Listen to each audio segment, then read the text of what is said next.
Yes, give it to her, please give it to her. Relief in sight for Manitobans in personal care homes and their loved ones. The province will take vaccinations to PCH residents starting Monday.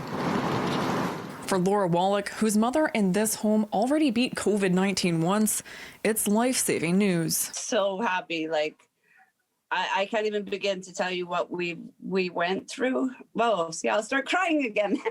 We went through so much. Premier Brian Pallister says more than 9,800 eligible residents in all personal care homes across the province will have both their doses by mid-March, brought to them by mobile vaccination teams in each health region. We built a plan to immunize some of our most vulnerable people as quickly as possible. But questions remain around the speed of this campaign so far.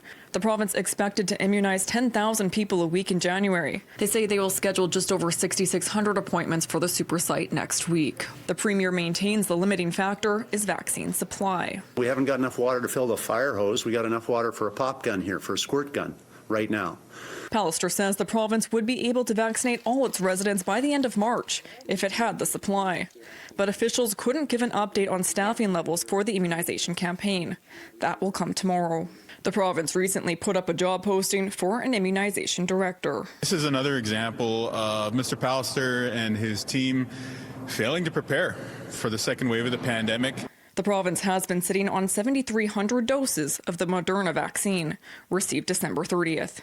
5,300 of those are set aside for First Nations communities, but have yet to make it there. Pallister says the federal government and First Nations leaders submitted a plan to the province yesterday, acknowledging putting together such a plan is not an easy task. We want to partner with First Nations leadership respectfully, and where the goal here is reconciliation. And so some have said, well, you should have just sent the vaccines out right away.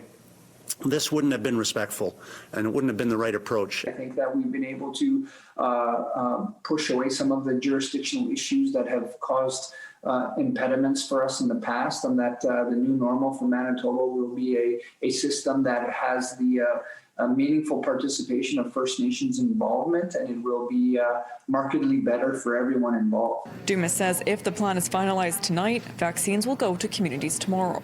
In Winnipeg, Stephanie Lasuk, City News.